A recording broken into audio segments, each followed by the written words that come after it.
Corte TV, todos de pé. Este tribunal agora diz, pode prosseguir. Meritíssimo, posso prosseguir. Sim.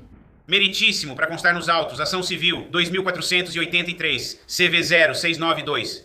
Este é Paul O'Keefe, individualmente e como representante legal do espólio de John Joseph O'Keefe III e outros contra CNC Hospitality Ltda, operando sob o nome de C.F. McCarthy e outros. Meritíssimo, com sua permissão, vou chamar os advogados presentes para que confirmem presença para registro. Obrigado. Advogado Brilhante. Presidente Brilhante, advogado Horwitz. Presidente e advogado Fowler presente. Advogado Buck. Advogado Dealer. Presente. O advogado Beaton foi dispensado, meritíssimo. Advogado Holdstade. Presente. Advogado Rose. Presente, advogado St. George. Presente, Journey Donovan. Presente, presidente, advogado Dealey. Presente, presidente, advogado McCaffrey. Presente, sua presidente. Advogado Hassett. Presente. Seu presidente, advogado Maravilhas, presidente. Meritíssimo. O advogado Shipley foi dispensado. Advogado Tang. Presidente meritíssimo. Advogado Bell, presidente meritíssimo. Os advogados Little e Mason estão participando via Zoom. O advogado Tony Jackson está ganhando publicidade gratuita. Advogado Jackson. Presidente Johnny Saxon apresenta o advogado Rosenberg. Prazer, meritíssimo. Pode se sentar. Obrigado. Então, obrigado, advogado, por estar aqui. Marquei hoje para ser presencial por causa da importância do que fui informado na última sexta-feira e porque acho que o silêncio solene da sala de audiência é um bom lembrete da dignidade com que os tribunais devem funcionar. Um comentarista descreve como todo caso de grande repercussão agora se desenrola em duas arenas. Uma governada por procedimentos e precedentes e a outra por pixels, edições e algoritmos. E como o tribunal se tornou conteúdo e a lei se tornou um espetáculo. Fiz recentemente uma audiência sobre uma moção de terceiros para a ordem de proteção. Exigi que a parte requerente fornecesse certas informações. Esse material foi apresentado com uma moção de apreensão.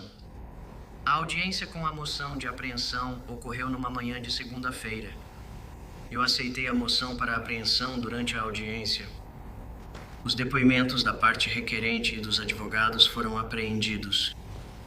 Após a audiência daquela manhã, concluí que não havia informações suficientes para justificar o adiamento do depoimento da parte não envolvida. No entanto, também concluí que, dadas as alegações feitas nos autos, eu adiaria a decisão final sobre a petição para mais tarde naquele dia, para dar ao advogado das partes não envolvidas a oportunidade de complementar o processo perante mim. Agendei o assunto para uma nova audiência naquela tarde, às 16h15, com a expectativa de que haveria novos autos. Às 14h22 daquele dia, o advogado da parte não envolvida enviou por e-mail ao escrivão deste tribunal e a todos os advogados registrados, exceto um, materiais adicionais em apoio ao pedido de ordem de proteção. O protocolo incluiu um pedido para manter materiais adicionais sob sigilo. Exatamente 30 minutos após o e-mail aos advogados registrados sobre o material adicional, que incluía informações médicas sensíveis e privadas, informações semelhantes às que estavam nos anexos do protocolo e marcadas como provisoriamente apreendidas, foram postadas em uma conta do X às 14h52. Ao tomar conhecimento dessas informações, ordenei que as partes e os advogados apresentassem uma certificação ao tribunal sobre todos os fatos de que tinham conhecimento.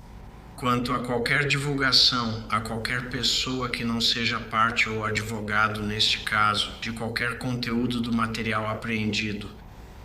No dia 8 de junho de 2026 e agendei esta audiência para hoje. Recebi certificações de todas as partes e advogados, 32 ao todo.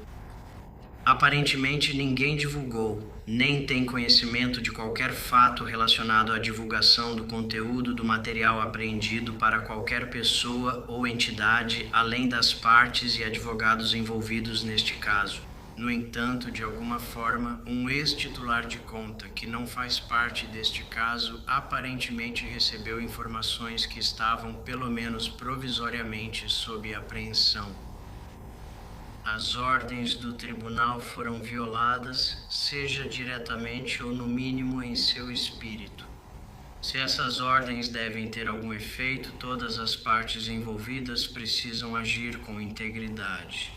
A regra 13C das regras uniformes de procedimento de apreensão impõe a todos o dever de proteger a confidencialidade do material apreendido.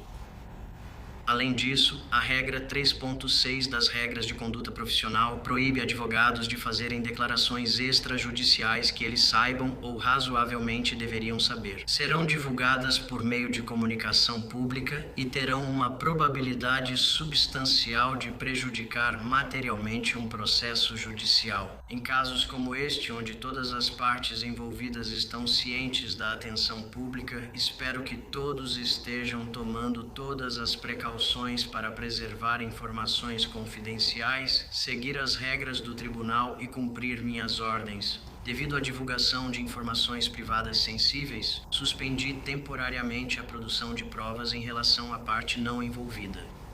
Se necessário, estou totalmente preparado para tornar essa ordem permanente, conforme permitido pelas regras 26 e 30. Qualquer questão que advogados levantem sobre a gestão de descoberta está sob meu critério. Peço que analise estes casos. No caso de 2003 Buster contra George W. Water Incorporada 438 Mass 635, o SJC declarou na página 6.653. Em geral, questões de descoberta ficam a critério do bom senso do juiz de primeira instância.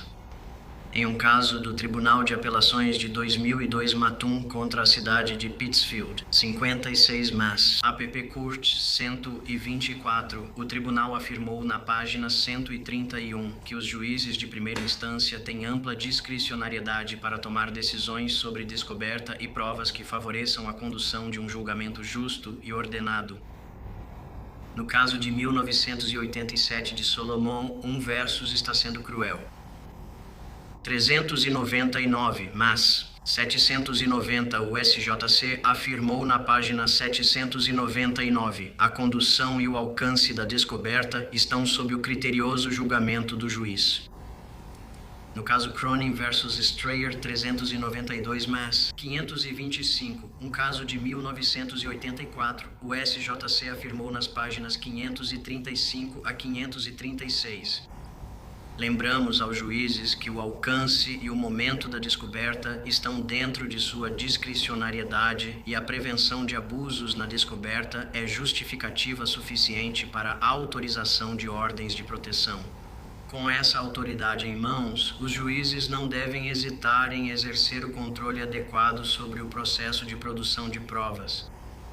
E, finalmente, no caso de 1987 de Quimpunha contra o Conselho de Diretores da Agência de Financiamento Habitacional de Massachusetts, 399, Massi, 492, o SJC declarou na página 503 que a regra 37 concede ao juiz ampla discricionariedade para impor as sanções que entender cabíveis para garantir que o processo de produção de provas funcione de forma eficiente. A publicação maliciosa de informações privadas me preocupa. Qualquer opinião que se possa ter sobre um terceiro, mesmo que justificada, tal opinião não permite o tratamento desigual dessas pessoas.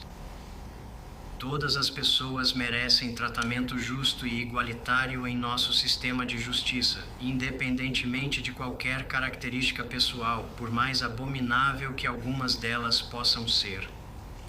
O que eu procuro das partes são garantias adequadas de que a atuação delas na produção de provas serviu à justiça e não a qualquer desejo de usar as regras como arma por mesquinharia ou lucro. Se as partes e os advogados chegarem a um acordo para manter informações pessoais privadas em sigilo e se os termos forem aceitáveis para mim, eu consideraria transformá-lo em uma ordem judicial, de modo que qualquer violação seria motivo para uma decisão por descumprimento da ordem judicial e sanção apropriada, incluindo arquivamento ou revelia.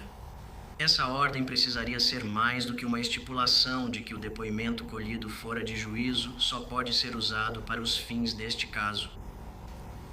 Eu incentivo os advogados a conversarem e tentarem chegar a um acordo. Na ausência de um acordo, vou considerar se devo emitir uma ordem com base na minha autoridade plena para controlar, gerenciar e supervisionar a condução da produção de provas. Enquanto vocês estiverem conversando e tentando chegar a um acordo, volto a lembrar, como já fiz várias vezes, que o prazo da produção de provas está correndo. Meu pedido final aos advogados que atuam neste caso é que se familiarizem com a regra 3.6 das regras de conduta profissional sobre divulgação pública do caso.